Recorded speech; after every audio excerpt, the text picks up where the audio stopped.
자, 오늘은 대물림 20-3호입니다. 참된 의, 사는 것이 그리스도입니다. 자, 참된 의에 대한 이야기를 하고 있습니다. 그러면서 거짓된 의를 말하고 있습니다. 거짓된 의는 결국 자기 의입니다.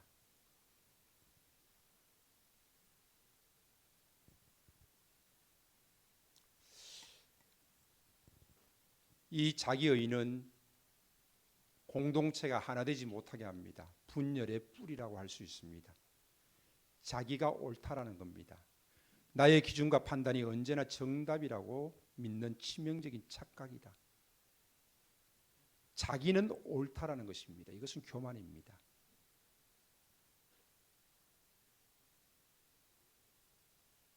내가 봤습니까? 내가 들었습니까? 다 틀려도 나는 틀리지 않습니까?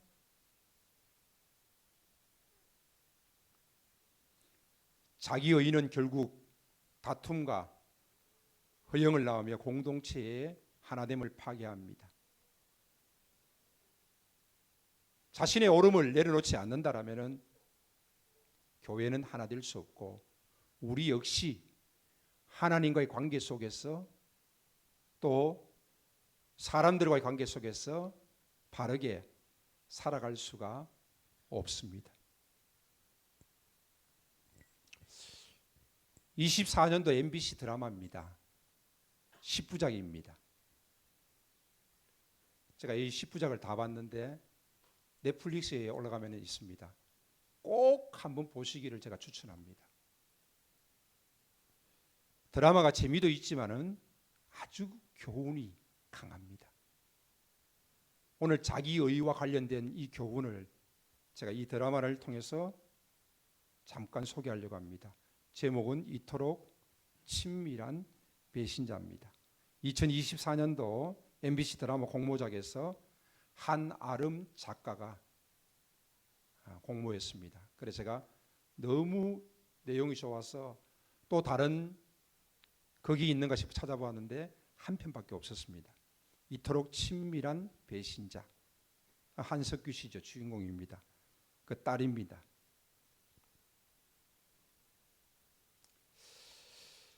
자, 심리 스릴러 분석입니다.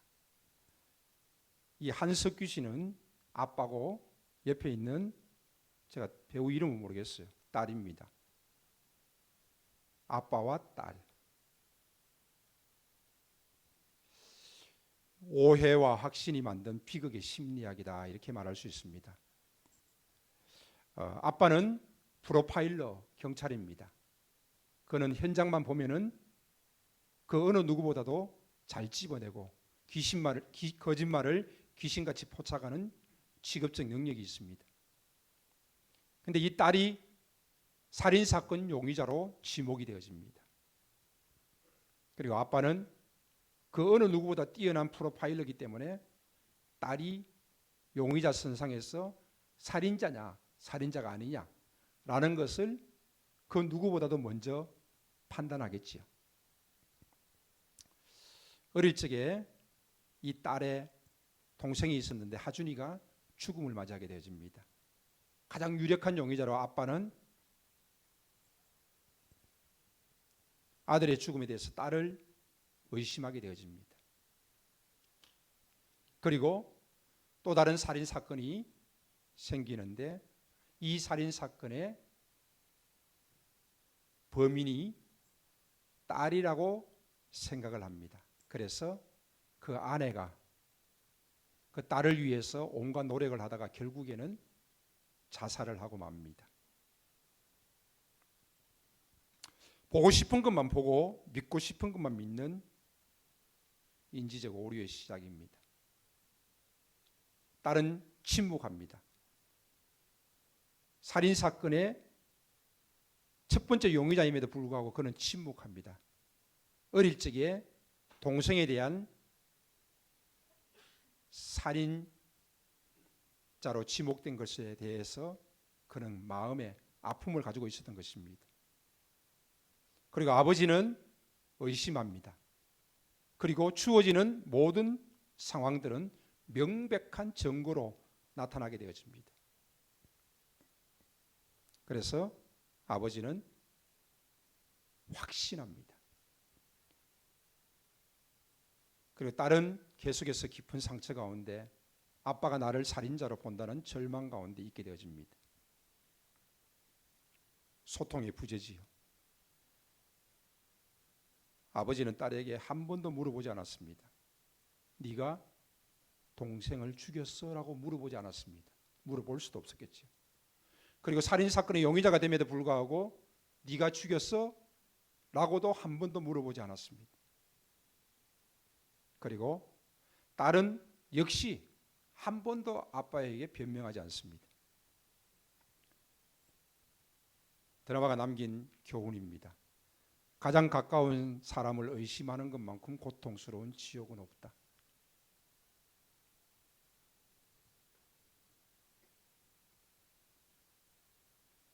의심보다 무서운 것은 확신이다.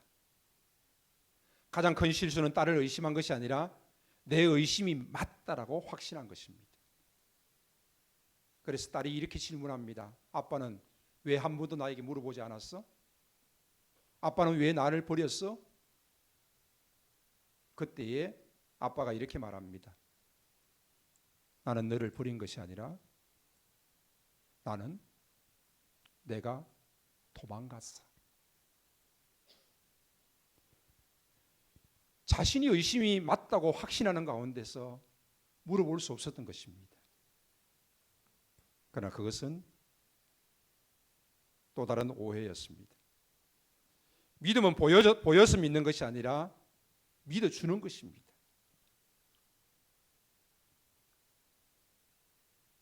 나는 내 편이다. 증거를 대라. 정말 불리한 상황 가운데서도 손을 잡아주는 것이 진짜 믿음의 시작이 아니겠습니까? 증거가 완벽할 때에도 어떻게 해야 하겠습니까? 살인 사건 그 앞에는 늘 딸이 있었습니다.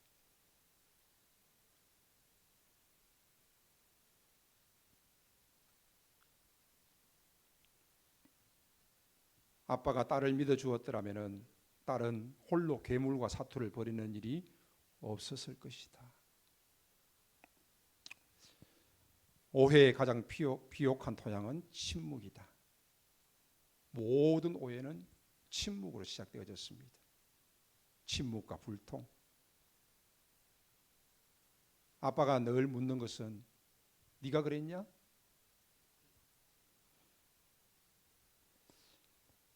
그러나 정말 딸이 듣고 싶었던 것은 무슨 일이 있었던 거니? 아빠도 딸을 살인자로 오해했습니다. 어린 동생을 죽이고 한 명을 죽이고 두 명을 죽이고 엄청난 살인자로 오해했습니다. 어릴 적부터 네 몸은 네가 보호해야 한다며 가르쳤던 그 운동들이 어떻게 보면 도리어 남을 죽이는 일에 사용된 것처럼 느껴졌습니다. 아빠는 프로파일러입니다. 경찰입니다. 증거 수집과 사실 확인, 끊임없는 의심, 그리고 검증합니다. 추궁합니다. 소통이 단절되고 깊은 상처와 오해와 확신만이 남았습니다. 그런데 아빠로서 모습은 보여지지 않았습니다. 무슨 일이 있었던 거니? 딸의 상처, 오해, 관계의 회복에는 관심이 없었습니다. 왜? 아빠가 생각할 때는 딸은 확실하게 살인자라고 얘기했던 것입니다. 그래서 이 제목은 이토록 친밀한 배신자는 제목입니다. 사랑하는 사람을 내 방식대로 오해하고 의심하는 순간 나는 가장 친밀한 배신자가 될 수 있다는 것입니다. 가장 가까운 가족을 판단하기 전에 나의 색안경을 먼저 닦아내는 그것이 비극을 막고 진실한 관계로 나아가는 첫걸음이다라는 교훈을 줍니다.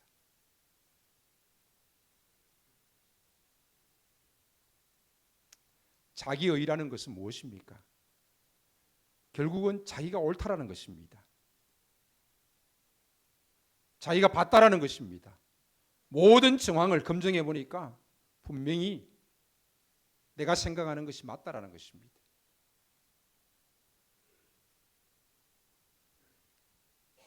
바울은 어떤 모습이었습니까? 종교적인 혈통으로 히브리인 중에 히브리인이요, 난지 8일 만에 할례를 받은 자요, 율법으로는 바리새파요, 가말리엘 문화에서 공부를 했고, 그는 가장 큰 공의회가 바울에게 모든 것을 위임하여서 예수를 믿는 자들을 잡아서 죽이고 감옥에 넣고 모든 권한을 그에게 주었습니다. 그러나 바울은 지난날에 이러한 모든 모습들을 자기의라고 표현합니다. 심지어는 지난날에 이런 모든 모습들을 개에 비유합니다. 행악자에 비유합니다. 지난날의 모든 모습들을 배설물로 비유합니다. 아무것도 아니라는 것입니다.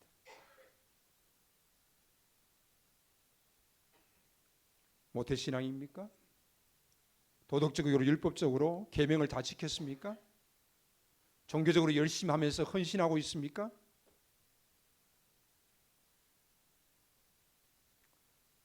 아무리 노력해도 그 노력으로 우리가 구원받는 것은 아닙니다. 노력으로 우리가 의로워지는 것은 아닙니다. 깨어진 독에 물을 채우는 것 같다라는 것입니다. 자기의가 낳은 치명적인 결과입니다. 나는 이만큼 노력했다는 것입니다. 그런데 왜 너는 노력하지 않느냐는 것입니다. 나는 했는데 왜 너는 노력하지 않느냐는 겁니다. 나는 이만큼 헌신했는데 왜 너는 헌신하지 않느냐는 것입니다. 타인을 판단하고 정죄합니다. 그리고 또 나보다 나은 사람을 보면서 그 앞에서 자신이 작아집니다.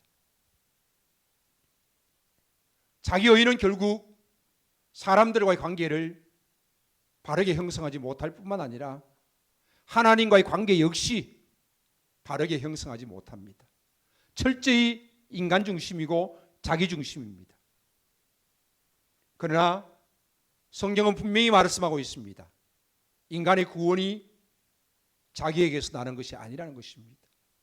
내가 얼마나 의를 쌓았다 할지라도, 내가 열심을 다하고 헌신했다 할지라도, 내가 얼마나 도덕적으로 율법적으로 살았다 할지라도 결국에는 인간은 깨어진 독에 물을 붓는 것과 같다라는 것입니다.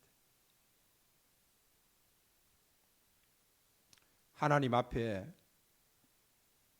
의롭다고 여길 자는 아무도 없다라는 것입니다. 의인은 없나니 하나도 없습니다.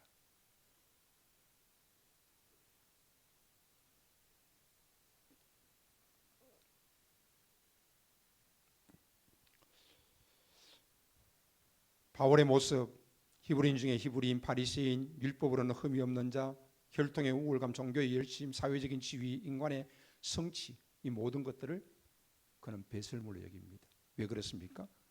예수 그리스도를 아는 지식을 통하여서. 그는 그리스도를 알지 못할 때에는 그리스도를 따르는 자들을 핍박했습니다. 그러나 그가 그리스도를 알고 난 다음부터는 지난날의 모든 것들을 뺏을물로 여기고 그리스도를 위해서 살아가는 자가 되어집니다. 참된 의인은 바로 여기서 시작되어지는 것입니다. 하나님은 그리스도를 믿는 자에게 의롭다라고 말씀하십니다. 그래서 신학적인 용어로 칭의라는 말을 씁니다. 의롭다고 칭함을 받는 것입니다. 그리스도를 믿는 믿음, 하나님의 은혜로 말미암아서 내가 의롭다 칭함을 받는 것입니다. 참된 의는 하나님께로부터 오는 것입니다. 나는 무능하고 죄인됨을 겸손히 고백하는 것입니다. 나의 공로가 아니라 예수 그리스도의 십자가를 통하여서 죄 용서함 받고 그를 믿는 믿음으로 말미암아 의롭다고 선언해 주시는 은혜를 우리가 받는 것입니다. 구원받기 위한 인간의 노력이 아니라 믿음과 은혜에 대한 감사로 흘러나오는 하나님의 놀라운 복입니다.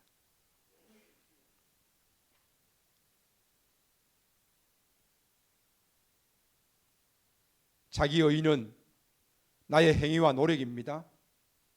결국 교만하고 타인을 향한 정죄와 또 내가 이것도 했고 저것도 했다라는 그런 교만을 가지게 됩니다. 그리고 자기 의의는 공동체를 파괴합니다. 그러나 참된 의의는 하나님의 은혜와 십자가를 통하여서 우리에게 주어지는 것입니다. 우리는 겸손할 수밖에 없습니다. 우리는 감사할 수밖에 없습니다. 우리는 타인을 향한 긍휼을 베풀 수밖에 없습니다. 나는 죄인이지만 오직 은혜로 말미암아 살아가는 존재가 되어졌습니다.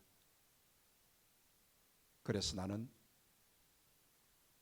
하나님 앞에 겸손하게 공동체가 하나됨을 위하여서 나아갑니다.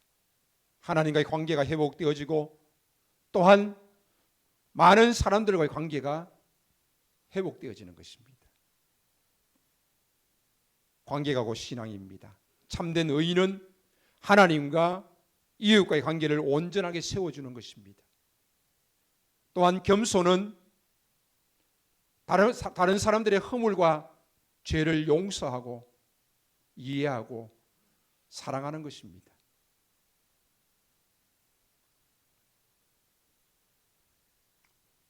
참된 의인은 우리가 가슴에 다는 훈장이 아니라 함께 달려가는 우리의 길입니다.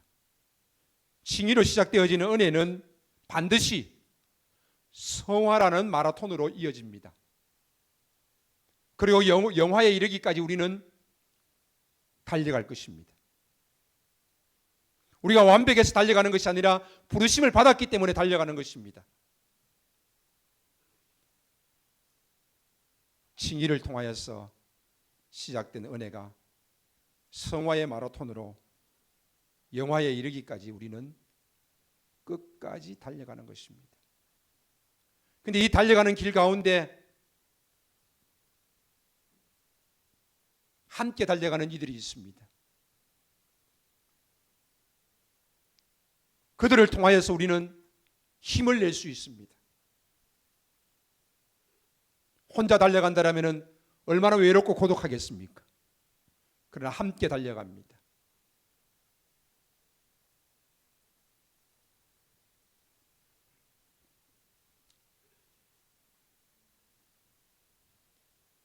우리는 성취가 아니라 추구입니다.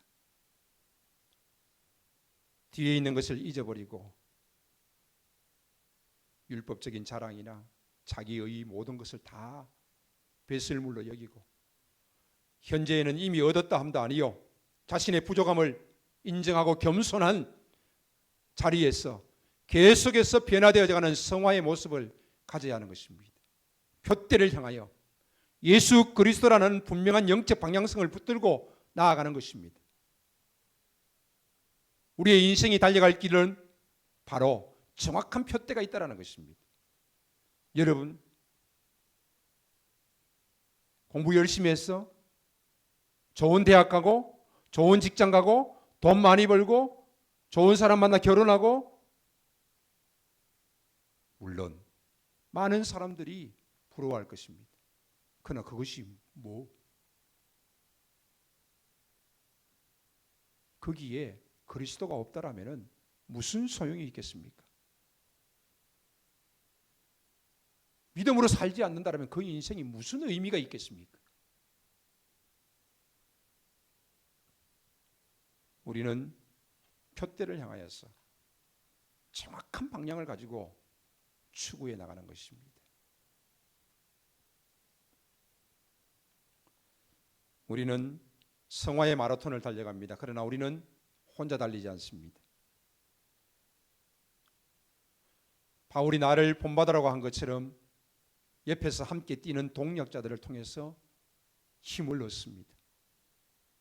혼자 달리는 마라톤은 지치기 쉽습니다. 그러나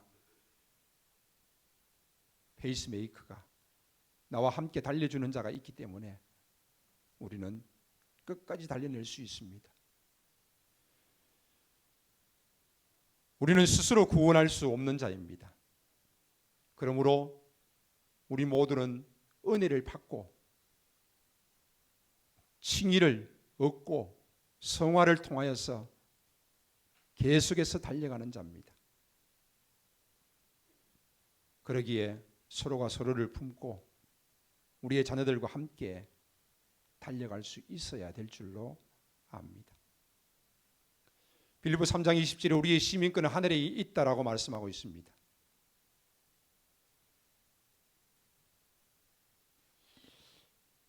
세 가지가 적혀 있습니다. 정확한 소속감, 확신과 믿음, 삶. 이것은 초대교회의 모습이었습니다.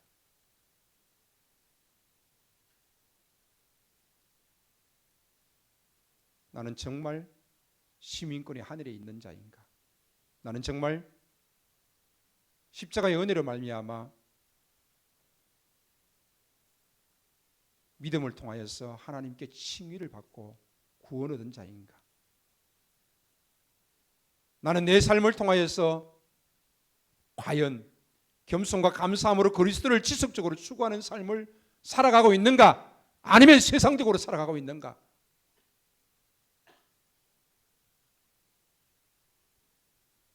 초대교회는 이 삶의 정명과 확신과 정확한 소속감이 확인되지 않으면 그들은 초대교회 성도로 받아들이지 않았습니다. 왜? 누군가를 잘못 받아들이면 그 공동체는 다 죽습니다. 그 초대교회 성도들이 되기 위해서는 그들은 이 세 가지가 확실해야만 했던 것입니다. 소속감, 확신과 믿음, 삶의 정명.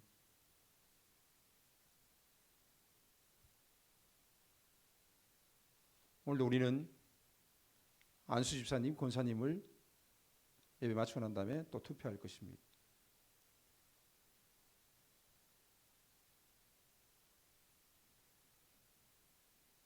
풍성한 교회 안수 집사입니다. 풍성한 교회 권사입니다. 풍성한 교회 장로입니다. 풍성한 교회를 통하여서 공동체를 통하여서 세워진 직분이기 때문입니다. 정확한 소속감이 필요합니다. 그리고 확신과 믿음이 있어야 하고 삶으로 겸손과 감사가 넘쳐나야 하는 것입니다. 자기 의의는 행위 중심입니다. 인간 중심입니다. 도덕, 율법, 종교적 열심, 그리고 남을 판단하고 정죄합니다. 그러나 참된 의의는 하나님의 은혜요, 하나님 중심입니다. 하나님으로부터 오는 것입니다. 겸손과 감사함으로 나아가게 합니다. 겸손은 용서와 사랑의 모습입니다. 사는 것이 그리스도입니다. 내 의에 더러운 옷을 벗어던지고 그리스도께 주신 참된 의의 옷을 입고 우리는 살아가는 자들입니다. 그 은혜에 감격하면서 살아가는 우리는 겸손과 감사로 살아갑니다. 그리고 정확한 소속 속에서 소속감을 가지고 정확한 구원에 대한 확신과 믿음 가운데 살아가며 끊임없이 그 삶이 그리스도를 추구하는 삶을 살아갑니다. 세상의 것을 추구하는 삶을 살아가는 자가 아닙니다. 이것이 바로 참된 의를 입은 자들의 사는 삶입니다.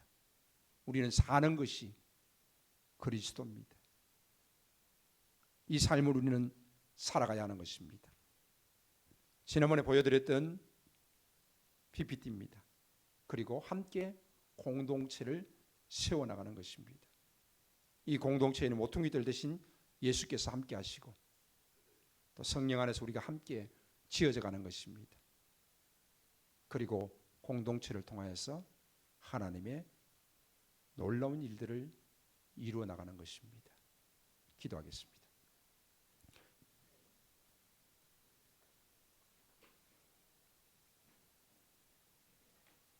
나의 모든 의의를 내려놓고 하나님이 우리에게 주신 의의를 따라서 성화의 마라톤을 달려가게 하시되 함께 달려가게 하시고 또한 달려가는 여정을 통하여서 하나님 영광을 받으시되 공동체가 하나 되어지게 하여 주시옵소서. 이 시간도 찬양하면서 기도함으로 하나님 앞에 나아가기를 원합니다. 주의 성령께서 각 사람 가운데 임재하시옵소서. 예수님의 이름으로 기도하옵나이다. 아멘. 주님, 나는 죄인입니다. 나의 의로는 하나님께 나아갈 수 없고 구원 얻을 수 없으며 하나님이 원하시는 뜻을 이룰 수도 없음을 고백합니다. 이제는 우리 주 예수 그리스도의 은혜와 하나님 아버지의 사랑하심과 성령 하나님이 함께 하시고 교통하시는 역사가 하나님이 주신 은혜로 말미암아 의롭다 칭함을 받은 우리들이 달려가는 모든 걸음 위에